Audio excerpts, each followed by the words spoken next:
Subscribe करंतु Odia online channel को bell icon को मध्य क्लिक करंतु जहाँ फल आमर प्रत्येक वीडियो सर्वप्रथम Piper. Hariom friends, Odia online channel आपको स्वागत। शुभ सकाळ। तो आज आम आपको आपणकर दैनिक राशिफल कहवाक जाऊँ। यही जो राशिफल आम आपको कहवाक जाऊँ यह ग्रह मानकर साधारण गणना जहाँ ज्योतिषशास्त्र में ग्रह मानकर गोचर नाम जना जाए। यह मुख्यतः चंद्रदेवंकर गोचर उपर आधारित अटे। तो आज आम आपको मेषठार आरंभ कर मीन राशि पर्यंत विस्तार पूर्वक आज राशिफल कहवाक जाऊँ। आज 3 फेब्रुआरी 2026 दिन मंगलवार, फाल्गुन मास कृष्णपक्ष मकर 21 दिन। आज तिथि और नक्षत्र द्वितीय रात्र 12:41 पर्यंत, मघा नक्षत्र रात्र 10:11 पर्यंत, सिंहचंद्र दंड 60 अहोरात्र, सूर्यदर्शन 6:22 और सूर्यास्त 5:37। आज मकर राशि घातवार और आज कर्कट और मकर राशि घात चंद्र। आज शुभ बेला प्रातः समय दिवा 8:36 पर्यंत, दिवा 10:07 ठारू दिवा 12:24 पर्यंत, दिवा 3:26 ठारू अपराह्न 4:57 पर्यंत। निषेध खाद्य आज भेज बैगण भक्षण निषेध। तो मेष ठारू आरंभ कर मीन राशि व्यक्ति कौन कही थाए आज आपणकर राशि कौन कही थाए आज आपणकर ग्रह नक्षत्र और आज आपको एपरि केउं उपाय करबा आवश्यक जहाँ फल आज आपणकर दिनटी अत्यंत शुभ सब्यस्त हेबो। एही क्रम रे सबठारु प्रथमे आसंतु जानिबा मेष राशि विषय रे। शारीरिक सुस्थता फेरी पाइबे, डाक्तर परामर्श मानि चलिबे, योग व्यायाम को गुरुत्व देबे, मन प्रफुल्ल रहिबो, आय अपरिवर्तित रहिबो। जीवन रे कोनोसी संपर्कीय मित्र किंबा हिताकांक्षी प्रमुख भूमिका ग्रहण करेंगे। चाकरी क्षेत्र में कठिन परिश्रम और समर्पण आपंक लाभकारी रहिबो। भाग्यर सहयोग प्राप्त हेबो। आज आपंकर जीवन साथी किंबा मित्रंक सह कौनसी महत्वपूर्ण विषय पर आलोचना करेंगे और यही आलोचना सफल रहिबो। भाग्य चक्र रे उन्नति घटिबो, अजाचित साहाय्य पाइबे, समाज रे प्रतिष्ठा लाभ करेंगे। आज आपंकर व्यक्तित्व देखिबा भली रहिबो, लोक माने आपंक प्रति आकर्षित रहिबे। आज आपण काहारी को भी मनाइबारे सफल रहिबे। आपनकर कथा को काटिबा आज कष्टसाध्य हेबो। विफलतार मध्य लाभ प्राप्त करेंगे। जहाँ भी जो क्षेत्र में भी किसी सहयोगर आवश्यकता पड़ुछि ताहा आपण घर लोकन ठारू और अति निकटतर लोकमान ठारू नियंतु। यह आपनक पई लाभकारी रहिबो। दिनर शेष आड़कू निजर समस्त अधूरा काम गुड़ी को पूरा करिनेबे। आज आपनकर वाक्य रे मीठापन रहिबो। आज आपनकर कामकार्य क्षेत्र में अधिक लाभ देखा पाइबे। व्यवसायी माने निजर व्यवसाय को उन्नत करने लगी ठोस योजना प्रस्तुत करिपारंती। चाकरी लगी दिनटी अनुकूल, प्रत्येक कार्य इच्छा मुताबक संपन्न हेबो। पड़ोशी मान सहित सुसंपर्क बलवत्तर रहिबो। क्रीड़ाविद माने क्रीड़ा रे नाम यश अर्जन करिवे। मन रे सकारात्मकता वृद्धि पाइबो। ऊर्जावान जणाजिबे। जहाँ इच्छा करिवे ताहा करिपारिबे। कौनसी बहुत दिन लगी रहिथिबा समस्यार अंत घटिबो। शत्रु माने आपनक प्रति भयभीत रहिबे। छात्र छात्री मानक लगी दिनटी शुभ। दाम्पत्य जीवन मधुरतापूर्ण रहिबो। तो आज दिनटी को आपण शुभमय करिया पई आज आपण हनुमान चालीसार पाठ करंतु। यह आपनक पई शुभ साब्यस्त हेबो। एबे सुंदर वृष राशि विषय जानिबा। शारीरिक सुस्थता फेरी पाइबे, मन मध्य फूर्ति रहिबो। आज व्यवसायी माने तांकर व्यवसाय को बढ़ाइबा लगी किछि नुआ नियम लागू करि पारंती। यह आपनक पई शुभ रहिबो। एथिरे आपनकर लाभ मिलिबा निश्चित अटे। आज कौन से देवादेवी दर्शन पर जापारती। चाकरी दिनटी अनुकूल नुहे। चाकरी क्षेत्र में किसी विवाद देखा दे पारे। आपण बहुत परिश्रमी अटंती किंतु आपणकर परिश्रम फलवती होबारे बाधा उपजिब एवं आज आपण धन संबंधी निर्णय बुद्धिमत्तापूर्ण नियंतु। निज कार्य सारा दिन व्यस्त रहिबे। तेबे अतीत को ध्यान दियंतु नाही। निजर मन को वर्तमान स्थिति पर केंद्रित रखंतु। आपण निजर घर आखपाखरे किछि परिवर्तन करिवार चिंता करुचंती तो आपण यही परिवर्तन एबे करिपारिबे। यह आपनक पई भल समय अटे। आज आपण कौनसी मनोरंजन भित्तिक कार्यक्रम में जोग देबे। उत्तम खाद्यपेय रुचि रखिबे। विफलतार मध्य लाभ प्राप्त करिबे। जहाँ भी जो क्षेत्र में भी किछि सहयोगर आवश्यकता पड़ुछि ताहा आपण घर लोकन ठारू और अति निकटतर लोकमान ठारू नियंतु। यह आपनक पई लाभकारी रहिबो। दिनर शेष आड़कू निजर समस्त अधूरा काम गुड़ी को पूरा करिनेबे। लव लाइफ पई दिनटी भल रहिबो। आर्थिक अवस्था रे परिवर्तन घटुअछि। चाहुथिबा साहाय्य पाइबे। आपण आर्थिक रूप से सुदृढ़ रहिबे। तेबे आज आपणकर घर परिवार मध्य रे स्थिति किछि चिंताजनक रहिबो। ए परिस्थिति रे आपण निजर जीवन साथी को बुझिबाक चेष्टा करंतु तो किछि भी असुविधा रहिबो नाही। बाकी प्रत्येक क्षेत्र आज आपणक पई शुभ। छात्र छात्री माने क्रीड़ाप्रिय हेबे। आज गोटे कार्य रे अधिक उत्साहित जणाजिबे। मनटी सर्वदा खुशी रहिबो। बहुदिन लगी रही कौन से गोटे समस्यार समाधान बाट पाइबे। तो आज दिनटी को आप शुभमय करने ଆଜି ଆପଣ ଅଳ୍ପ ହଳଦୀ ଓ ଚନ୍ଦନକୁ ମିଶାଇ ଗୋମାତାଙ୍କ ମଥାରେ ଟିକା ଲଗାନ୍ତୁ। ଏହା ଆପଣଙ୍କ ପାଇଁ ଶୁଭ ସାବ୍ୟସ୍ତ ହେବ। ଏବେ ଆସନ୍ତୁ ମିଥୁନ ରାଶି ବିଷୟରେ ଜାଣିବା। ମନ ଦୁର୍ବଳ ହେବ, ଭାତୃ ବିବାଦ ପାଇଁ ଅଶାନ୍ତି ଉପୁଜିବ, କୁଟୁମ୍ବ ହେତୁକୁ ଅଶାନ୍ତି ବଢ଼ିବ, ପୈତୃକ ସମ୍ପତ୍ତି ଭାଗବଣ୍ଟନ ହୋଇପାରେ, କୋର୍ଟ କଚେରୀ ମାମଲା ଆପଣଙ୍କର ବିପକ୍ଷରେ ଯାଇପାରେ, ଜୀବନସାଥୀଙ୍କ ସହ ମତଭେଦ ଓ ମତଦ୍ୱନ୍ଦ୍ୱ ଦେଖାଦେଇପାରେ। ସେଥିପାଇଁ ଆଜି ଆପଣ କଟୁ ଶବ୍ଦର ବ୍ୟବହାର କରନ୍ତୁ ନାହିଁ ଓ ଅନ୍ୟର ମନରେ କଷ୍ଟ ହେବା ଭଳି ଶବ୍ଦ ଭୁଲରେ ବି କୁହନ୍ତୁ ନାହିଁ। ମନରେ ଅଶାନ୍ତି ଅନୁଭବ କରିବେ, ପରିସ୍ଥିତିରୁ ଭୟ ଉପୁଜିବ, ଅଯଥା ଶତ୍ରୁ ବିବାଦରେ ପଡ଼ିପାରନ୍ତି। ତ ଆଜି ଆପଣ କାହାରିକୁ ବି ଅତି ସହଜରେ ବିଶ୍ୱାସ କରନ୍ତୁ ନାହିଁ ଓ ନିଜର କୌଣସି ଗୁପ୍ତ କଥା କାହାରିକୁ ବି କୁହନ୍ତୁ ନାହିଁ। ନିଶାଦ୍ରବ୍ୟଠାରୁ ସମ୍ପୂର୍ଣ୍ଣ ରୂପରେ ଦୂରେଇ ରୁହନ୍ତୁ, କାରଣ ସମ୍ମାନହାନିର ଯୋଗ ବନୁଅଛି। ଅଯଥାରେ କୌଣସି ଗୋଟିଏ ବିବାଦରେ ଫସିପାରନ୍ତି। ସେଥିପାଇଁ ଆଜି ଆପଣ ଯେତେ ସମ୍ଭବ ମୌନ ଧାରଣ କରନ୍ତୁ ଓ ବାକି କଥା ହେବା ସମୟରେ ବାକ୍ ସଂଯମତା ଅବଲମ୍ବନ କରନ୍ତୁ। କଷ୍ଟେମଷ୍ଟେ ଅନିଚ୍ଛା ସତ୍ତ୍ୱେ କାର୍ଯ୍ୟନିର୍ବାହ କରିବେ। ଆୟ ତୁଳନାରେ ବ୍ୟୟ ଅଧିକ ହେବା କାରଣରୁ ଚିନ୍ତିତ ରହିବେ।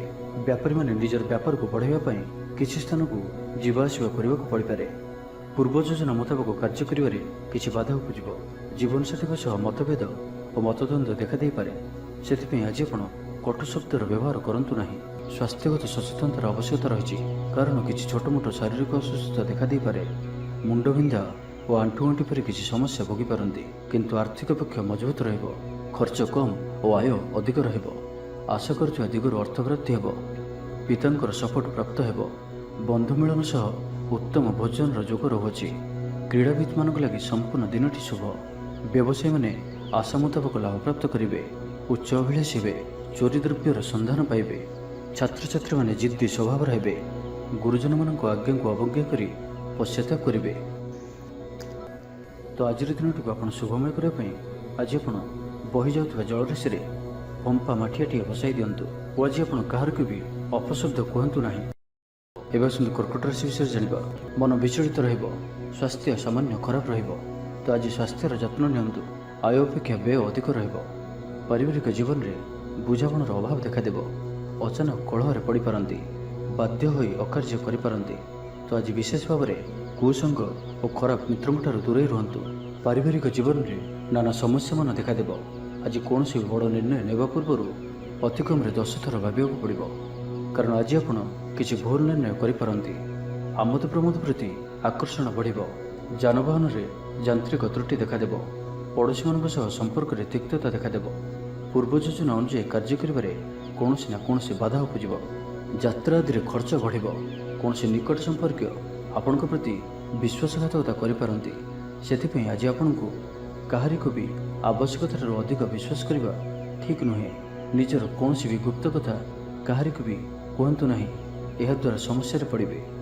ଇଚ୍ଛା ନଥାଇ ବି କୌଣସି ଗୋଟିଏ କାର୍ଯ୍ୟ ବାଧ୍ୟ ହୋଇ କରିବାକୁ ପଡ଼ିବ। ଲଭ୍ ଲାଇଫ୍ ପାଇଁ ଦିନଟି ଭଲ ନୁହେଁ। ମନ ବ୍ୟାକୁଳ ରହିବ। ହଠାତ୍ କୌଣସି କଳହ ଆଦିରେ ଜଡ଼ିତ ହୋଇପାରନ୍ତି। ସେଥିପାଇଁ ସାବଧାନ ରୁହନ୍ତୁ। ଯୋଜନାରେ ତ୍ରୁଟି ଦେଖାଦେବ। ବନ୍ଧୁ ସହଯୋଗ ମିଳିବ ନାହିଁ। ଅବାଞ୍ଛିତ ପରିସ୍ଥିତି ଉପୁଜିବ। ଆର୍ଥିକ ଅବସ୍ଥାରେ ପରିବର୍ତ୍ତନ ଦେଖାଦେବ। ବୃଥା ଆଲୋଚନାରେ ସମୟ ନଷ୍ଟ କରି ପଶ୍ଚାତାପ କରିବେ। କର୍ମକ୍ଷେତ୍ରରେ ସହକର୍ମୀଙ୍କ ସହଯୋଗ ମିଳିବ ନାହିଁ। ପରିଶ୍ରମ ବୃଥା ହେବ। ମିତ୍ରଙ୍କଠାରୁ ମିଳିଥିବା ଧୋକା ଆପଣଙ୍କର ଚିନ୍ତା ବଢ଼ାଇବ।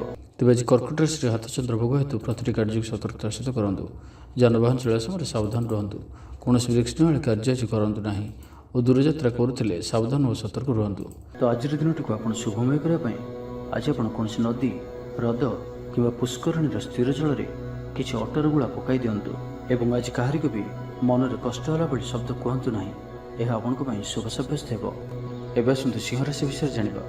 ଦେହ ଓ ମନ ଭଲ ରହିବ। ସାଙ୍ଗସାଥି ମହଲରେ ଦିନ କଟିବ। ଆୟ ଓ ବ୍ୟୟ ପ୍ରାୟ ସମାନ ରହିବ। ବାଧା ସତ୍ତ୍ୱେ କାର୍ଯ୍ୟରେ ଅଗ୍ରଗତି କରିବେ। ଅଚାନକ ଧନପ୍ରାପ୍ତି ପରି ଯୋଗ ବନୁଅଛି, ଯେଉଁ କାରଣରୁ ଆପଣଙ୍କର କିଛି ଦିନରୁ ଲାଗି ରହିଥିବା ସମସ୍ୟା ଦୂର ହେବ। ଖରାପ ମିତ୍ର ଓ କୁସଙ୍ଗଠାରୁ ବଞ୍ଚି କରି ରୁହନ୍ତୁ ଓ ସଠିକ୍ ଓ ଉଚ୍ଚ ଭାବସମ୍ପନ୍ନ ବ୍ୟକ୍ତିଙ୍କ ସହିତ ମିଶନ୍ତୁ। ଜୀବନରେ ସଫଳ ରହିବେ। ବେଳେବେଳେ ଉତ୍ସାହ ବଦଳରେ ନିରାଶା ବି ଆସିଯାଉଅଛି, ଯାହାଫଳରେ ଜୀବନ ଅସହନୀୟ ହୋଇଯାଉଛି। କିନ୍ତୁ ଧୈର୍ଯ୍ୟ ଓ ନିଷ୍ଠାର ସହିତ ପ୍ରତ୍ୟେକ କାର୍ଯ୍ୟକୁ କରନ୍ତୁ, ସଫଳ ରହିବେ। ଆଜି ଆପଣଙ୍କର ଧନ ସଞ୍ଚୟ ପ୍ରତି ମନ ବଳିବ। କଳହରୁ ରକ୍ଷା ପାଇବେ। କୌଣସି ସୁସମ୍ବାଦ ପାଇ ଖୁସି ହେବେ। ବନ୍ଧୁ ସହଯୋଗରେ ଖୁସି ହେବେ। ଆମୋଦ ପ୍ରମୋଦରେ ଦିନଟି କଟିବ। ଲଭ୍ ଲାଇଫ୍ ପାଇଁ ଦିନଟି ଶୁଭ। ମହିଳାମାନେ ନୂତନ ବସ୍ତ୍ର କିମ୍ବା ଗୃହ ସାମଗ୍ରୀ କ୍ରୟ କରିବେ। ପାରିବାରିକ ଜୀବନ ଆଡ଼ମ୍ବରପୂର୍ଣ୍ଣ ରହିବ। ଅପରାହ୍ନରେ କୌଣସି ମନୋରଞ୍ଜନ ଭିତ୍ତିକ କାର୍ଯ୍ୟ କିମ୍ବା ଭୋଜିଭାତରେ ଯୋଗ ଦେବେ। ବ୍ୟବସାୟ ଭଲରେ ଚାଲିବ। ବ୍ୟବସାୟୀମାନେ ଇଚ୍ଛା ମୁତାବକ ଲାଭପ୍ରାପ୍ତ କରିବେ। ଚାକିରିଆଙ୍କ ଲାଗି ଦିନଟି ଅତ୍ୟନ୍ତ ହିଁ ଶୁଭ ସାବ୍ୟସ୍ତ ହେବ। ସହକର୍ମୀଙ୍କ ସହଯୋଗ କାର୍ଯ୍ୟସ୍ଥଳକୁ ଆନନ୍ଦମୟ କରିବ। ହସ ଖୁସିରେ ସମ୍ପୂର୍ଣ୍ଣ ଦିନଟି କଟିବ। ପୂର୍ବ ଯୋଜନା ଫଳବତୀ ହେବ। ସ୍ୱାସ୍ଥ୍ୟ ଉତ୍ତମ ରହିବ। ସ୍ୱାଦିଷ୍ଟ ଭୋଜନର ମଜା ନେବେ। ଜୀବନସାଥୀଙ୍କ ସହିତ ସମ୍ପର୍କ ମଧୁରତାପୂର୍ଣ୍ଣ ରହିବ। ଛାତ୍ରଛାତ୍ରୀମାନଙ୍କ ଲାଗି ଦିନଟି ଶୁଭ। କୌଣସି ଦିଗରୁ ଶୁଭବାର୍ତ୍ତା ମିଳିବ।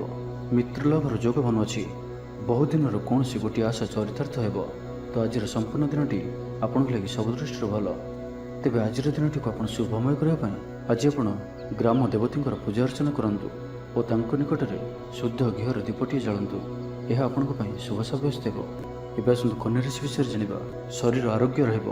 ମନ ପ୍ରସନ୍ନ ଓ ଦାନ ଧର୍ମ ପ୍ରତି ମନ ବଳିବ। ବକେୟା କାମ ସବୁ ସମ୍ପନ୍ନ କରିବାରେ ସକ୍ଷମ ହେବେ। ଗୁରୁଜନଙ୍କ ଆଶୀର୍ବାଦ ପ୍ରାପ୍ତ ହେବ। ଆପଣଙ୍କର ଲକ୍ଷ୍ୟକୁ ପୂରା କରିବା ଲାଗି ନିଜର ଅହଙ୍କାରକୁ ଛାଡ଼ି ନିଜର ମିତ୍ର ଓ ପ୍ରିୟଜନମାନଙ୍କର ସହଯୋଗ ନିଅନ୍ତୁ। ସଫଳ ରହିବେ। ଆପଣଙ୍କର ନିଜର ଜୀବନଶୈଳୀକୁ ପରିବର୍ତ୍ତନ କରିବା ଲାଗି ଆଗ୍ରହୀ ଜଣାଯିବେ। ପରିବାରକୁ ନେଇ ଚାଲୁଥିବା ସମସ୍ୟା ଦୂର ହେବ। ମନ ଭିତରେ ଆନନ୍ଦ ଅନୁଭବ କରିବେ। ପୂର୍ବରୁ କରାଯାଇଥିବା କୌଣସି କାର୍ଯ୍ୟରେ ସଫଳତା ଲାଭ କରିବେ। ପୂର୍ବ ଯୋଜନା ଅନୁଯାୟୀ ପ୍ରତ୍ୟେକ କାର୍ଯ୍ୟକୁ ସଠିକ୍ ସମୟରେ ସମ୍ପନ୍ନ କରି ଖୁସି ହେବେ। ଆଜି ଆପଣଙ୍କର ଉର୍ଜାର ସ୍ତର ଦେଖିବା ଭଳି ରହିବ। ଅଫିସରେ ଆପଣଙ୍କର କାର୍ଯ୍ୟର ପ୍ରଶଂସା କରାଯିବ। ଉଚ୍ଚ ଅଧିକାରୀ ଆପଣଙ୍କ ଉପରେ ପ୍ରସନ୍ନ ରହିବେ। ଆର୍ଥିକ ଲାଭର ଦିନଟିଏ। ଆଜି ଆପଣଙ୍କର ବାକ୍ୟରେ ମିଠାପଣ ରହିବ। ଆଜି ଆପଣଙ୍କର କାମକାର୍ଯ୍ୟ କ୍ଷେତ୍ରରେ ଅଧିକ ଲାଭ ଦେଖିବାକୁ ପାଇବେ। ବ୍ୟବସାୟୀମାନେ ନିଜର ବ୍ୟବସାୟକୁ ଉନ୍ନତ କରିବା ଲାଗି ଠୋସ୍ ଯୋଜନା ପ୍ରସ୍ତୁତ କରିପାରନ୍ତି। ଚାକିରିଆଙ୍କ ଲାଗି ଦିନଟି ଅନୁକୂଳ। ଅତିରିକ୍ତ ଧନଲାଭ ହେବ। ଅଟକି ଓ ଫସି ରହିଥିବା ଧନ ଫେରିଆସିବ। ବ୍ୟବସାୟର ଉନ୍ନତି ପରିଲକ୍ଷିତ ହେବ। ଆୟ ଖୁବ୍ ଭଲ ରହିବ। ପାରିବାରିକ ଜୀବନ ସୁଖଶାନ୍ତିପୂର୍ଣ୍ଣ ରହିବ। ମହିଳାମାନେ ଗୃହ ନିପୁଣ ରହିବେ। ପରିବାର ସହିତ କୌଣସି ମନୋରମ ସ୍ଥାନକୁ ବୁଲିବାକୁ ଯାଇପାରନ୍ତି। ଗୃହକୁ କିଛି ନୂଆ ଜିନିଷ କିଣିକରି ଆଣିବେ। ସ୍ତ୍ରୀଙ୍କର ପ୍ରେରଣା ପାଇବେ। ଛାତ୍ରଛାତ୍ରୀମାନଙ୍କ ଲାଗି ଦିନଟି ଅତ୍ୟନ୍ତ ଶୁଭ। ଛାତ୍ରଛାତ୍ରୀମାନେ ଗୁରୁଜନଙ୍କ ଆଜ୍ଞା ମାନି ଚଳିବେ। ଆଜି ଆପଣଙ୍କର ଭାଗ୍ୟ ଆପଣଙ୍କର ସହିତ ହିଁ ରହିବ। ତ ଆଜି କୌଣସି ବି ସୁଯୋଗକୁ ହାତଛଡ଼ା କରନ୍ତୁ ନାହିଁ।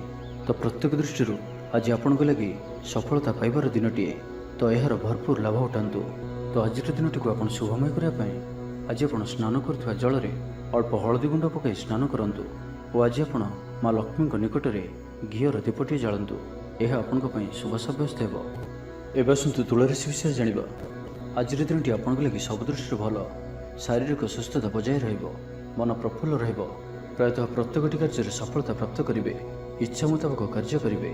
ଭାଗ୍ୟର ସହଯୋଗ ପ୍ରାପ୍ତ ହେବ। ଆୟରେ ସାମାନ୍ୟ ବୃଦ୍ଧି ପରିଲକ୍ଷିତ ହେବ। ପିତାମାତାଙ୍କର ଆଶୀର୍ବାଦ ରହିବ। ଅନୁଭୂତି ଓ ଦକ୍ଷତା ବଢ଼ିବ। ବିଳାସ ଦ୍ରବ୍ୟ ପାଇପାରନ୍ତି। ମହିଳାମାନଙ୍କ ପାଇଁ ଦିନଟି ଅତ୍ୟନ୍ତ ଶୁଭ ସାବ୍ୟସ୍ତ ହେବ। ଜୀବନସାଥୀଙ୍କ ସହିତ କୌଣସି ମନୋରମ ସ୍ଥାନକୁ ବୁଲିବାକୁ ଯାଇପାରନ୍ତି। ଘର ପରିବାରରେ ସମସ୍ତଙ୍କର ପ୍ରିୟଭାଜନ ହେବେ। ଦାମ୍ପତ୍ୟ ଜୀବନ ସୁଖମୟ ରହିବ। ଉଭୟ ଉଭୟଙ୍କୁ ବୁଝିପାରିବେ। ପରିବାର ମଧ୍ୟରେ ସ୍ନେହରେ ବୃଦ୍ଧି ହେବ। ଆଜି ଆପଣଙ୍କର ଜୀବନକୁ ପରିବର୍ତ୍ତନ କରିବା ଲାଗି କୌଣସି ବଡ଼ ନିଷ୍ପତ୍ତି ଆପଣ ନେଇପାରନ୍ତି ଏବଂ ଏହା ଆପଣଙ୍କ ପାଇଁ ଲାଭକାରୀ ସିଦ୍ଧ ହେବ। ଉନ୍ନତଶୀଳ ଓ ପ୍ରତିଭାବାନ ଦୁଇଟି ଯାକ ଶବ୍ଦ ଆପଣଙ୍କ ଲାଗି ସଠିକ୍ ବସୁଅଛି। ଆଜିର ଦିନଟି ଅତିରିକ୍ତ ଦାୟିତ୍ୱ, ଛୋଟ ଯାତ୍ରା, ଫୋନ୍ କଲ୍ ଓ ମନୋରଞ୍ଜନ ଭିତ୍ତିକ କାର୍ଯ୍ୟରେ ବିତାଇ ପାରନ୍ତି। ଦିନଟି ଆନନ୍ଦ ଉଲ୍ଲାସ ଭରା ରହିବ। ଅଟକି ରହିଥିବା ଦିଗରୁ ଅର୍ଥ ପାଇବେ। ପରିବେଶ ସୁଖକର ରହିବ। ବ୍ୟାପାରୀମାନଙ୍କ ଲାଗି ଦିନଟି ଶୁଭ। ଇଚ୍ଛା ମୁତାବକ ଲାଭପ୍ରାପ୍ତ କରିବେ। ବ୍ୟାପାରକୁ ବଢ଼ାଇବା ଲାଗି କୌଣସି ନୂଆ ଯୋଜନା ପ୍ରସ୍ତୁତ କରିବେ। ଚାକିରି କ୍ଷେତ୍ରରେ ଥିବା ବ୍ୟକ୍ତି ଉପରିସ୍ଥଙ୍କ ନିକଟତର ହେବେ। ଅଫିସ୍ କାର୍ଯ୍ୟରେ ସମ୍ମାନିତ ଓ ପ୍ରଶଂସିତ ହେବେ। ବିଦ୍ୟାର୍ଥୀମାନଙ୍କ ଲାଗି ଦିନଟି ଅତ୍ୟନ୍ତ ହିଁ ଶୁଭ ରହିବ। ଗୁରୁଜନଙ୍କ ଆଜ୍ଞା ମାନି ଚଳିବେ। ବନ୍ଧୁ ସହଯୋଗ ପ୍ରାପ୍ତ କରିବେ। କୌଣସି ସ୍ଥାନରୁ ସୁଖବର ପ୍ରାପ୍ତ ହେବ। ଅବିବାହିତଙ୍କ ଲାଗି ଘରକୁ ବିବାହ ପ୍ରସ୍ତାବ ଆସିପାରେ। ଗୃହକୁ ବନ୍ଧୁ ଆଗମନ ହେବ। ସୁସ୍ୱାଦୁ ଭୋଜନ ପ୍ରାପ୍ତ କରିବେ। ତ ଆଜିର ସମ୍ପୂର୍ଣ୍ଣ ଦିନଟି ଆପଣଙ୍କ ଲାଗି ସବୁ ଦୃଷ୍ଟିରୁ ଭଲ। ତ ଆଜିର ଦିନଟିକୁ ଆପଣ ଶୁଭମୟ କରିବା ପାଇଁ ଆଜି ଆପଣ ସ୍ନାନ କରୁଥିବା ଜଳରେ ଅଳ୍ପ ହଳଦୀ ଗୁଣ୍ଡ ପକାଇ ସ୍ନାନ କରନ୍ତୁ ଓ ଆଜି ଆପଣ ମା ଲକ୍ଷ୍ମୀଙ୍କ ନିକଟରେ ଘିଅର ଦୀପଟିଏ ଜାଳନ୍ତୁ। ଏହା ଆପଣଙ୍କ ପାଇଁ ଶୁଭ ସାବ୍ୟସ୍ତ ହେବ। ଏବେ ଆସନ୍ତୁ ବିଛା ରାଶି ବିଷୟରେ ଜାଣିବା। ଆଜିର ଦିନଟି ଆପଣଙ୍କ ଲାଗି ଭଲ। ସ୍ୱାସ୍ଥ୍ୟରେ କ୍ରମଶଃ ଉନ୍ନତି ପରିଲକ୍ଷିତ ହେବ। ମନ ପ୍ରସନ୍ନ ରହିବ। ପୂର୍ବ ପ୍ରାୟୋଜିତ ଯୋଜନା ମୁତାବକ ପ୍ରତ୍ୟେକ କାର୍ଯ୍ୟ ସଠିକ୍ ଭାବରେ ସମ୍ପାଦନ କରିବେ। ରୋଜଗାର ସ୍ଥିର ରହିବ, ଅର୍ଥାତ୍ ଆୟ ପୂର୍ବ ଭଳି ରହିବ। ଭାଗ୍ୟର ପୂର୍ଣ୍ଣ ସହଯୋଗ ପ୍ରାପ୍ତ ହେଉଅଛି। ତ ଆଜି କୌଣସି ବି ଅବସର ହାତଛଡ଼ା କରନ୍ତୁ ନାହିଁ। ବର୍ତ୍ତମାନ ସାମାନ୍ୟ ପରି ଲାଗୁଥିଲେ ମଧ୍ୟ କୌଣସି ନିର୍ଣ୍ଣୟ ଆପଣଙ୍କ ଭବିଷ୍ୟତରେ ବଡ଼ ସଫଳତା ପ୍ରଦାନ କରିବ। ଆଶାବାଦୀ ହେବେ, ଊର୍ଜ୍ଜାବାନ ଜଣାଯିବେ। ତେବେ ଗୋଟିଏ କଥା ଧ୍ୟାନ ରଖନ୍ତୁ କି ଅସଫଳ ହେବା ଜୀବନର ଗୋଟିଏ ଅଙ୍ଗ ଅଟେ। ଯଦି ଆପଣ ଅସଫଳ ହୋଇଛନ୍ତି ତ ଆପଣ ଜାଣିଛନ୍ତି, କିଛି ଶିଖିଛନ୍ତି। ଅସଫଳତାର ପାହାଚ ଚଢ଼ିକି ହିଁ ସଫଳତା ପ୍ରାପ୍ତ ହୋଇଥାଏ। ସେଥିପାଇଁ ବସି ରୁହନ୍ତୁ ନାହିଁ। ଏହି ନିୟମକୁ ପାଳନ କରିବେ ତ ଜୀବନରେ ଅବଶ୍ୟ ସଫଳ ରହିବେ। ଶିକ୍ଷା କ୍ଷେତ୍ରରେ ଆଗ୍ରହ ବଢ଼ିବ। କୌଣସି ଶୁଭ ସମାଚାର ପ୍ରାପ୍ତ ହେବ। ସନ୍ତାନ ପକ୍ଷକୁ ନେଇ ସମସ୍ୟା କମ୍ ରହିବ। ସନ୍ତାନ ପ୍ରାପ୍ତି ହେଉ କିମ୍ବା ସନ୍ତାନମାନଙ୍କର ପାଠପଢ଼ାକୁ ନେଇ ସ୍ଥିତି ଅନୁକୂଳ ରହିବ। କିଛି ନୂଆ କରିବାକୁ ଆଜି ଆପଣଙ୍କ ମନରେ ଆଶା ସଞ୍ଚାର ହେବ ଏବଂ ଏହା ଆପଣଙ୍କ ପାଇଁ ଲାଭକାରୀ ସିଦ୍ଧ ହେବ। ଉନ୍ନତଶୀଳ ଓ ପ୍ରତିଭାବାନ, ଦୁଇଟି ଯାକ ଶବ୍ଦ ଆପଣଙ୍କ ଲାଗି ସଠିକ୍ ବସୁଅଛି। ଆଜିର ଦିନଟି ଅତିରିକ୍ତ ଦାୟିତ୍ୱ, ଛୋଟ ଯାତ୍ରା, ଫୋନ୍ କଲ୍ ଓ ମନୋରଞ୍ଜନ ଭିତ୍ତିକ କାର୍ଯ୍ୟରେ ବିତାଇ ପାରନ୍ତି। ବୈଦିକ ଶକ୍ତିର ସାହାଯ୍ୟ ମିଳିବ। ମନରେ ପବିତ୍ରତା ରହିବ। ସକାରାତ୍ମକ ସ୍ୱଭାବ ସମ୍ପନ୍ନ ରହିବେ। ପ୍ରତ୍ୟେକ କାର୍ଯ୍ୟକୁ ସକାରାତ୍ମକ ଢଙ୍ଗରେ ଚିନ୍ତା କରିବେ ଓ ଏହା ଆପଣଙ୍କୁ ଆଗାମୀ ସମୟରେ ସଫଳତା ପ୍ରଦାନ କରିବ। ସମାଜରେ ମାନ ସମ୍ମାନରେ ବୃଦ୍ଧି ହେବ। ସେବା କାର୍ଯ୍ୟ ପ୍ରତି ମନ ବଳିବ। କୌଣସି ମନୋରମ ସ୍ଥାନକୁ ବୁଲିବା ପାଇଁ ଯାଇପାରନ୍ତି। ସାଙ୍ଗସାଥୀଙ୍କ ମେଳରେ ଦିନ କଟିବ। ନୂତନ ଆୟପନ୍ଥା ଆପଣଙ୍କ ସମ୍ମୁଖକୁ ଆସିବ। ଛାତ୍ରଛାତ୍ରୀମାନଙ୍କ ପାଇଁ ଦିନଟି ଭଲ। ଦାମ୍ପତ୍ୟ ଜୀବନ ସୁଖଶାନ୍ତିପୂର୍ଣ୍ଣ ରହିବ। ତ ଆଜିର ଦିନଟିକୁ ଆପଣ ଶୁଭମୟ କରିବା ପାଇଁ ଆଜି ଆପଣ ଗୋଟିଏ ଅଶ୍ୱସ୍ଥ ବୃକ୍ଷର ମୂଳରେ ପାଣିରେ ଅଳ୍ପ ହଳଦୀ ମିଶାଇ ସେହି ଗଛର ମୂଳରେ ଢାଳି ଦିଅନ୍ତୁ। ଏହା ଆପଣଙ୍କ ପାଇଁ ଶୁଭ ସାବ୍ୟସ୍ତ ହେବ। ତ ଏବେ ଆସନ୍ତୁ ଜାଣିବା ଧନୁରାଶି ବିଷୟରେ। ଆଜିର ଦିନଟି ଆପଣଙ୍କ ଲାଗି ସାଧାରଣ ରହିବ। ସ୍ୱାସ୍ଥ୍ୟ ହେତୁକ କିଛି ସମସ୍ୟା ଦେଖାଦେବ। ମୁଣ୍ଡରେ ଭାରିପଣ ରହିବ। ଆଖିର ଆଜି ବିଶେଷ ଯତ୍ନ ନିଅନ୍ତୁ। ଆଜିର ଦିନରେ ମୋବାଇଲରେ କିମ୍ବା କମ୍ପ୍ୟୁଟର ଆଦିର ଅଧିକ ପ୍ରୟୋଗ କରନ୍ତୁ ନାହିଁ। କଷ୍ଟେମଷ୍ଟେ ଅନିଚ୍ଛା ସତ୍ତ୍ୱେ କାର୍ଯ୍ୟନିର୍ବାହ କରିବେ। ଆୟ ତୁଳନାରେ ବ୍ୟୟ ଅଧିକ ହେବା କାରଣରୁ ଚିନ୍ତିତ ରହିବେ। ବ୍ୟାପାରୀମାନେ ନିଜର ବ୍ୟାପାରକୁ ବଢ଼ାଇବା ପାଇଁ କିଛି ସ୍ଥାନକୁ ଯିବା ଆସିବା କରିବାକୁ ପଡ଼ିପାରେ। ପୂର୍ବ ଯୋଜନା ମୁତାବକ କାର୍ଯ୍ୟ କରିବାରେ କିଛି ବାଧା ଉପୁଜିବ। ମନରେ ଅଶାନ୍ତି ଅନୁଭବ କରିବେ। ପରିସ୍ଥିତିରୁ ଭୟ ଉପୁଜିବ। ଅଯଥା ଶତ୍ରୁ ବିବାଦରେ ପଡ଼ିପାରନ୍ତି। ତ ଆଜି ଆପଣ କାହାରିକୁ ବି ଅତି ସହଜରେ ବିଶ୍ୱାସ କରନ୍ତୁ ନାହିଁ ଓ ନିଜର କୌଣସି ଗୁପ୍ତ କଥା କାହାରିକୁ ବି କୁହନ୍ତୁ ନାହିଁ। ନିଶାଦ୍ରବ୍ୟଠାରୁ ସମ୍ପୂର୍ଣ୍ଣ ରୂପରେ ଦୂରେଇ ରୁହନ୍ତୁ, କାରଣ ସମ୍ମାନହାନିର ଯୋଗ ବନୁଅଛି। ଅଯଥାରେ କୌଣସି ଗୋଟିଏ ବିବାଦରେ ଫସିପାରନ୍ତି। ସେଥିପାଇଁ ଆଜି ଆପଣ ଯେତେ ସମ୍ଭବ ମୌନ ଧାରଣ କରନ୍ତୁ ଓ ବାକି କଥା ହେବା ସମୟରେ ବାକ୍ ସଂଯମତା ଅବଲମ୍ବନ କରନ୍ତୁ। ଜୀବନସାଥୀଙ୍କ ସହ ମତଭେଦ ଓ ମତଦ୍ୱନ୍ଦ୍ୱ ଦେଖାଦେଇପାରେ। ସେଥିପାଇଁ ଆଜି ଆପଣ କଟୁ ଶବ୍ଦର ବ୍ୟବହାର କରନ୍ତୁ ନାହିଁ ଓ ଅନ୍ୟର ମନରେ କଷ୍ଟ ହେବା ଭଳି ଶବ୍ଦ ଭୁଲରେ ବି କୁହନ୍ତୁ ନାହିଁ, ନାହିଁ ତ ସମସ୍ୟା ବଢ଼ିପାରେ। ପାଖ ପଡ଼ୋଶୀଙ୍କ ମିଥ୍ୟା ନିନ୍ଦାପବାଦର ଶିକାର ହୋଇପାରନ୍ତି। ତ ସେଥିପାଇଁ ସାବଧାନ ରୁହନ୍ତୁ। ବିଦ୍ୟାର୍ଥୀମାନଙ୍କ ଲାଗି ଦିନଟି ସାଧାରଣ ରହିବ। ନାହିଁ ଅଧିକା ଭଲ, ନାହିଁ ଅଧିକା ଖରାପ। କିଛି ଗୋଟିଏ ସାମାନ୍ୟ ଘଟଣାରୁ ଦ୍ୱନ୍ଦ୍ୱ ଉପୁଜିବ। ସେଥିପାଇଁ ଆଜି ଆପଣଙ୍କୁ ବିଶେଷ ଭାବରେ ବାକ୍ ସଂଯମର ଆବଶ୍ୟକତା ପଡ଼ିବ। ଦିନସାରା ବ୍ୟସ୍ତ ରହିବେ। ଆଜି ଆପଣ ସାମାନ୍ୟ କ୍ରୋଧୀ ଜଣାଯିବେ। ଚିଡ଼ିଚିଡ଼ା ସ୍ୱଭାବ ଦେଖାଦେବ। ଟିକେ ଟିକେ କଥାରେ ରାଗିଯିବା ଭଳି ସ୍ଥିତି ଉପୁଜିବ। ତ ସାବଧାନ ରୁହନ୍ତୁ। ଯେଉଁ ବି କାର୍ଯ୍ୟ ବା ନିଷ୍ପତ୍ତି ନେଉଛନ୍ତି ଭଲସେ ଚିନ୍ତା ବିଚାର କରିକି ହିଁ ନିଅନ୍ତୁ। ବଡ଼ ଧରଣର ପରିବର୍ତ୍ତନ, ନିଷ୍ପତ୍ତି ଓ ନିବେଶଠାରୁ ଆଜି ଦୂରେଇ ରୁହନ୍ତୁ। ତ ଆଜିର ଦିନଟିକୁ ଆପଣ ଶୁଭମୟ କରିବା ପାଇଁ ଆଜି ଆପଣ ବହିଯାଉଥିବା ଜଳରାଶିରେ ପମ୍ପା ମାଠିଆଟିଏ ବସାଇ ଦିଅନ୍ତୁ ଓ ଆଜି ଆପଣ କାହାରିକୁ ବି ଅପଶବ୍ଦ କୁହନ୍ତୁ ନାହିଁ। ଏବେ ଆସନ୍ତୁ ମକର ରାଶି ବିଷୟରେ ଜାଣିବା। ଆଜିର ଦିନଟି ଆପଣଙ୍କ ପାଇଁ ମିଳାମିଶାପୂର୍ଣ୍ଣ ହିଁ ରହିବ। ହଠାତ୍ କିଛି ଶାରୀରିକ ଅସୁସ୍ଥତା ଦେଖାଦେବ। ମନ ଦୁର୍ବଳ ହେବ। ଅଯଥାରେ ଖର୍ଚ୍ଚାନ୍ତ ହେବେ। ଡାକ୍ତରଙ୍କ ପରାମର୍ଶ ଲୋଡ଼ିପାରନ୍ତି। ସେଥିପାଇଁ ଆଜି ଆପଣ ବିଶେଷ ଭାବରେ ସ୍ୱାସ୍ଥ୍ୟକୁ ଜଗି ରଖି ଚଳନ୍ତୁ। ବାହାରର ଖାଦ୍ୟ, ଜଙ୍କ ଫୁଡ୍ ଓ ଫାଷ୍ଟଫୁଡ୍ ପରି ଖାଦ୍ୟରୁ ଦୂରେଇ ରୁହନ୍ତୁ। ଶରୀରର ଯତ୍ନ ନିଅନ୍ତୁ। ଅବହେଳା କରନ୍ତୁ ନାହିଁ। ଯାତ୍ରାରେ ବିଘ୍ନ ଘଟିପାରେ। ଅଜାଣତରେ ପ୍ରତାରିତ ହୋଇପାରନ୍ତି। ପ୍ରିୟ ବ୍ୟକ୍ତିଙ୍କ ସହ ମନାନ୍ତର ଦେଖାଦେବ। ଆଜି କୌଣସି ବି ବଡ଼ ଧରଣର ନିବେଶ ଓ ନିର୍ଣ୍ଣୟ ନିଅନ୍ତୁ ନାହିଁ। ଆପଣଙ୍କ ଦ୍ୱାରା ଭୁଲ ନିର୍ଣ୍ଣୟ ହୋଇପାରେ। ଆଜିର ଦିନଟିକୁ ଏପରି ଭାବରେ ହିଁ ଯିବାକୁ ଦିଅନ୍ତୁ। ପଡ଼ୋଶୀମାନେ କିଛି ଅସୁବିଧାରେ ପକାଇ ପାରନ୍ତି। କ'ଣ କରିବେ ଓ କ'ଣ କରିବେ ନାହିଁ କିଛି ସ୍ଥିର କରିପାରିବେ ନାହିଁ। ଅଧିକ ପରିଶ୍ରମ କରିବେ, କିନ୍ତୁ ପରିଶ୍ରମ ଅନୁଯାୟୀ ଫଳପ୍ରାପ୍ତି ହେବାରେ କିଛି ନା କିଛି ବାଧା ଉପୁଜିବ। ମାନ ସମ୍ମାନ ଉପରେ ଆଞ୍ଚ ଆସିବ। ସେଥିପାଇଁ ଆଜି ସମ୍ପୂର୍ଣ୍ଣ ରୂପେ ଖରାପ ମିତ୍ର ଓ କୁସଙ୍ଗଠାରୁ ଦୂରେଇ ରୁହନ୍ତୁ। ବରଂ ଏକାକୀ ରୁହନ୍ତୁ, କିନ୍ତୁ ଖରାପ ମିତ୍ରଙ୍କ ସହ ଆଜି ବିଲକୁଲ ବି ମିଶନ୍ତୁ ନାହିଁ, କାରଣ ଆପଣ ଅକାରଣରେ ହିଁ ସମସ୍ୟା ଭିତରକୁ ଛନ୍ଦି ହୋଇପାରନ୍ତି। ମନର କଥାରେ ନ ଯାଇ ବିବେକର ସାହାରା ନିଅନ୍ତୁ। ଭୁଲ ହେବ ନାହିଁ। ଆଜି କିଛି ବି କହିବା ପୂର୍ବରୁ ଭଲସେ ଚିନ୍ତା ବିଚାର କରନ୍ତୁ, କାରଣ କେହି ଆପଣଙ୍କର କଥାର ଅର୍ଥକୁ ଅନର୍ଥ କରିପାରେ। ଆଜି ସମସ୍ତ ଗୁରୁତ୍ୱପୂର୍ଣ୍ଣ ନିର୍ଣ୍ଣୟକୁ ଧ୍ୟାନପୂର୍ବକ ନିଅନ୍ତୁ। ଶୀଘ୍ରତା କରନ୍ତୁ ନାହିଁ। ଜମିବାଡ଼ିକୁ ନେଇ ଭାଇମାନଙ୍କ ସହ ମତାନ୍ତର ଓ ମନାନ୍ତର ଦେଖାଦେଇପାରେ। ଛାତ୍ରଛାତ୍ରୀମାନେ ବିଶୃଙ୍ଖଳିତ ହେବେ, ସମୟର ଅପଚୟ କରି ପଶ୍ଚାତାପ କରିବେ। ତେବେ ଆଜି ମକର ରାଶିରେ ଘାତଚନ୍ଦ୍ର ଭୋଗ ହେତୁ ପ୍ରତିଟି କାର୍ଯ୍ୟକୁ ସତର୍କତାର ସହିତ କରନ୍ତୁ। ଯାନବାହନ ଚଳାଇବା ସମୟରେ ସାବଧାନ ରୁହନ୍ତୁ। କୌଣସି ରିକ୍ସନୀୟ କାର୍ଯ୍ୟ ଆଜି କରନ୍ତୁ ନାହିଁ ଓ ଦୂରଯାତ୍ରା କରୁଥିଲେ ସାବଧାନ ଓ ସତର୍କ ରୁହନ୍ତୁ।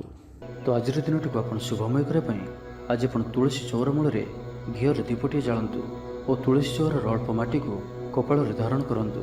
ତା ସହିତ ଆଜି ଆପଣ କାହାରିକୁ ବି ମିଛ କୁହନ୍ତୁ ନାହିଁ, ଏହା ଆପଣଙ୍କ ପାଇଁ ଶୁଭ ସାବ୍ୟସ୍ତ ହେବ। ଏବେ ଆସନ୍ତୁ କୁମ୍ଭ ରାଶି ବିଷୟରେ ଜାଣିବା। ଆଜିର ଦିନରେ ଆପଣଙ୍କର ଜୀବନରେ ପରିବର୍ତ୍ତନ ଘଟିବ। ଚାକିରିରେ ସ୍ଥଗିତ ଥିବା କାମ ପୂରା ହେବ। ପୂର୍ବରୁ ଆପଣଙ୍କ ଗୃହରେ ଛୋଟିଆ ଛୋଟିଆ କଥାକୁ ନେଇ ବେଳେବେଳେ ଝଗଡ଼ା ଲାଗି ରହୁଅଛି, ତ ସେଥିରେ ଆଜି ପରିବର୍ତ୍ତନ ଘଟିବ। ଏହି ସମସ୍ୟା ଆଉ ରହିବ ନାହିଁ। ଆଜି ଆପଣଙ୍କର ପ୍ରୟାସ କିମ୍ବା ଅନ୍ୟ କାହାର ଦ୍ୱାରା ବି ଏହି କାର୍ଯ୍ୟ ସମ୍ପନ୍ନ ହେବ। ଯେବେ ଆପଣ ସମସ୍ତଙ୍କୁ ଏକା ସାଥିରେ ଗୋଟିଏ ଘରରେ ରହିବାର ଅଛି, ତ ଝଗଡ଼ା ଆଦିଠାରୁ ସର୍ବଦା ଦୂରେଇ ରୁହନ୍ତୁ। ଲଭ୍ ଲାଇଫ୍ ପାଇଁ ଦିନଟି ଅନୁକୂଳ ନୁହେଁ। ନିଜର ଅହଙ୍କାରକୁ ନିଜଠାରୁ ଅଲଗା ରଖନ୍ତୁ। କୋର୍ଟ କଚେରୀ ମାମଲାରେ ନିର୍ଣ୍ଣୟ ଆପଣଙ୍କର ପକ୍ଷରେ ରହିପାରେ। ବିଦ୍ୟାର୍ଥୀମାନଙ୍କ ଲାଗି ଦିନଟି ଶୁଭ। ପ୍ରତ୍ୟେକ କ୍ଷେତ୍ରରେ ଉତ୍ତମ ପ୍ରଦର୍ଶନ ଜାରି ରଖିବେ। ବିଫଳତାର ମଧ୍ୟ ଲାଭ ପ୍ରାପ୍ତ କରିବେ। ଯାହାବି ଯେଉଁ କ୍ଷେତ୍ରରେ ବି କିଛି ସହଯୋଗର ଆବଶ୍ୟକତା ପଡ଼ୁଛି, ତାହା ଆପଣ ଘର ଲୋକଙ୍କଠାରୁ ଓ ଅତି ନିକଟତର ଲୋକମାନଙ୍କ ଠାରୁ ନିଅନ୍ତୁ। ଏହା ଆପଣଙ୍କ ପାଇଁ ଲାଭକାରୀ ରହିବ। ଦିନର ଶେଷ ଆଡ଼କୁ ନିଜର ସମସ୍ତ ଅଧୁରା କାମଗୁଡ଼ିକୁ ପୂରା କରିନେବେ। ଆଧ୍ୟାତ୍ମିକ ଓ ବୌଦ୍ଧିକ କାର୍ଯ୍ୟରେ ମନ ଲାଗିବ। ଆଜି ଆପଣ ନିଜର ମାତା ପିତା କିମ୍ବା ଆପଣଙ୍କର କେହି ଅତି ନିକଟ ବ୍ୟକ୍ତିଙ୍କ ସହିତ ଛୋଟ ଯାତ୍ରାରେ ଯାଆନ୍ତୁ ଓ ତାଙ୍କଠାରୁ ପରାମର୍ଶ ନିଅନ୍ତୁ। ଆପଣଙ୍କୁ ଶୀଘ୍ର ହିଁ କିଛି ଚମତ୍କାରୀ ପରିଣାମ ପ୍ରାପ୍ତ ହେବ। ମହିଳାମାନେ ପରିଶ୍ରମୀ ହେବେ। ସମସ୍ତଙ୍କର ପ୍ରିୟଭାଜନ ହେବେ। ହଜିଯାଇଥିବା ଦ୍ରବ୍ୟ ଫେରି ପାଇବେ। ପଡ଼ୋଶୀମାନଙ୍କ ସହ ଉତ୍ତମ ସମ୍ପର୍କ ବଜାୟ ରହିବ। ଆପଣ ଆଶାବାଦୀ ହେବେ। ଭଲ କାମ କରି ଖୁସି ହେବେ। ଆଜି ଆପଣ କାହାରିକୁ ସାହାଯ୍ୟ ସହଯୋଗ କରି ଆନନ୍ଦିତ ହେବେ। ତେବେ ଆଜି ଆପଣଙ୍କର ସ୍ୱାସ୍ଥ୍ୟ ଅଳ୍ପ ଖରାପ ରହିପାରେ। ସେଥିପାଇଁ ବାହାରର ଖାଦ୍ୟପେୟଠାରୁ ଦୂରେଇ ରୁହନ୍ତୁ ଏବଂ ସର୍ବୋପରି ନିଜର ସ୍ୱାସ୍ଥ୍ୟକୁ ହିଁ ସବୁଠାରୁ ଅଧିକ ଗୁରୁତ୍ୱର ସହିତ ଧ୍ୟାନ ଦିଅନ୍ତୁ। ସ୍ୱାସ୍ଥ୍ୟର ଯତ୍ନ ନିଅନ୍ତୁ। ବେପାର ବାଣିଜ୍ୟରେ ଉନ୍ନତି ପରିଲକ୍ଷିତ ହେବ ଓ ପୂର୍ବ ଯୋଜନା ଫଳବତୀ ହେବ। ତ ଆଜିର ଦିନଟିକୁ ଆପଣ ଶୁଭମୟ କରିବା ପାଇଁ ଆଜି ଆପଣ ଲାଲ ରଙ୍ଗର ଗୋଟିଏ ଗାଈକୁ ରୁଟି ଖାଇବାକୁ ଦିଅନ୍ତୁ। ଏହା ଆପଣଙ୍କ ପାଇଁ ଶୁଭ ସାବ୍ୟସ୍ତ ହେବ। ଏବେ ଆସନ୍ତୁ ମୀନ ରାଶି ବିଷୟରେ ଜାଣିବା। ଆଜିର ଦିନଟି ଆପଣଙ୍କ ଲାଗି ଅତ୍ୟନ୍ତ ହିଁ ଶୁଭ ସାବ୍ୟସ୍ତ ହେବ। ବନ୍ଧୁ ମିଳନ ଓ ସୁସ୍ୱାଦୁ ଭୋଜନର ଯୋଗ ରହୁଅଛି। ଶରୀର ସୁସ୍ଥ ରହିବ। ପ୍ରାୟ ପ୍ରତ୍ୟେକଟି କାର୍ଯ୍ୟର ସଫଳ ରୂପାୟନ ଦେବେ। ଆୟ ଉତ୍ତମ ରହିବ। ବ୍ୟବସାୟୀମାନେ ଆଶା ମୁତାବକ ଧନ ପ୍ରାପ୍ତ କରିବେ। କାର୍ଯ୍ୟଦକ୍ଷତାରେ ବୃଦ୍ଧି ଘଟିବ। ଉର୍ଜାବାନ ଜଣାଯିବେ। ପଦୋନ୍ନତି ପାଇଁ କାର୍ଯ୍ୟ କରିବେ। ଆଜି ଅଧିକରୁ ଅଧିକ ଲୋକମାନଙ୍କ ସହିତ ଯୋଡ଼ି ହେବେ ଓ ଏହା ଆପଣଙ୍କ ପାଇଁ ଆଗାମୀ ଭବିଷ୍ୟତ ପାଇଁ ଲାଭକାରୀ ସିଦ୍ଧ ହେବ। କୌଣସି ପ୍ରଭାବଶାଳୀ ଓ ସମ୍ମାନିତ ବ୍ୟକ୍ତିଙ୍କ ସହ ଆପଣଙ୍କର ପରିଚୟ ହେବ। ଐତିହ୍ୟ କାର୍ଯ୍ୟରେ ମନ ଦେବେ। ଆଜି ଗରିବମାନଙ୍କୁ ସାହାଯ୍ୟ ସହଯୋଗ ଓ ଅନ୍ୟ ସାମାଜିକ କାର୍ଯ୍ୟମାନଙ୍କରେ ଭାଗ ନେବେ। ସମାଜରେ ଆପଣଙ୍କର ସୁନାମ ବଢ଼ିବ। ଆଜି ଆପଣଙ୍କର ବାକ୍ୟରେ ମିଠାପଣ ରହିବ। ଆଜି ଆପଣଙ୍କର କାମକାର୍ଯ୍ୟ କ୍ଷେତ୍ରରେ ଅଧିକ ଲାଭ ଦେଖିବାକୁ ପାଇବେ। ବ୍ୟବସାୟୀମାନେ ନିଜର ବ୍ୟବସାୟକୁ ଉନ୍ନତ କରିବା ଲାଗି ଠୋସ୍ ଯୋଜନା ପ୍ରସ୍ତୁତ କରିପାରନ୍ତି। ଚାକିରିଆଙ୍କ ଲାଗି ଦିନଟି ଅନୁକୂଳ। ଲୋକମାନେ ଆପଣଙ୍କର ନିକଟତର ହେବାକୁ ପସନ୍ଦ କରିବେ। କେହି ଆପଣଙ୍କଠାରୁ ଉପଦେଶ ଲୋଡ଼ିପାରନ୍ତି। ଆପଣ ନିଜର ଲକ୍ଷ୍ୟର ହାସଲ କରିବା ଲାଗି ସିଡ଼ି ପ୍ରସ୍ତୁତ କରିବେ। ଗୃହକୁ କୌଣସି ନୂଆ ସୌଖିନ ସାମଗ୍ରୀ କ୍ରୟ କରିପାରନ୍ତି। ଲଭ୍ ଲାଇଫ୍ ପାଇଁ ଦିନଟି ଭଲ। ଦାମ୍ପତ୍ୟ ଜୀବନରେ ମଧୁରତା ବଜାୟ ରହିବ। ମାତାପିତାଙ୍କର ସପୋର୍ଟ ପ୍ରାପ୍ତ ହେବ। ବିଭିନ୍ନ ପ୍ରକାରର ସୃଜନାତ୍ମକ ଚିନ୍ତାରେ ଦିନଟି କଟିବ। ଆପଣ ଧୀର, ସ୍ଥିର ଓ ଗମ୍ଭୀର ଜଣାଯିବେ। କିଛି ନୂଆ କରିବା ଲାଗି ମନରେ ପ୍ରେରଣା ଆସିବ। ଅଚାନକ ଧନପ୍ରାପ୍ତି ପରି ଯୋଗ ବନୁଅଛି, ଅର୍ଥାତ୍ ହଠାତ୍ କୌଣସି ସ୍ଥାନରୁ ଧନପ୍ରାପ୍ତି ହେବ ଯାହାର କଳ୍ପନା ଆପଣ ଆଗରୁ କରିନଥିବେ। ଅଟକି ରହିଥିବା ଓ ଫସି ରହିଥିବା ଧନ ପାଖକୁ ଫେରିଆସିବ। ତ ଆଜିର ଦିନଟିକୁ ଆପଣ ଶୁଭମୟ କରିବା ପାଇଁ ଆଜି ଆପଣ ଭଗବାନ ହନୁମାନଜୀଙ୍କର ଦର୍ଶନ କରନ୍ତୁ ଓ ତାଙ୍କ ନିକଟରେ ବୁନ୍ଦିଆ ପ୍ରସ୍ତୁତ ଲଡ଼ୁ ଭୋଗ ଲଗାନ୍ତୁ। ଏହା ଆପଣଙ୍କ ପାଇଁ ଶୁଭ ସାବ୍ୟସ୍ତ ହେବ।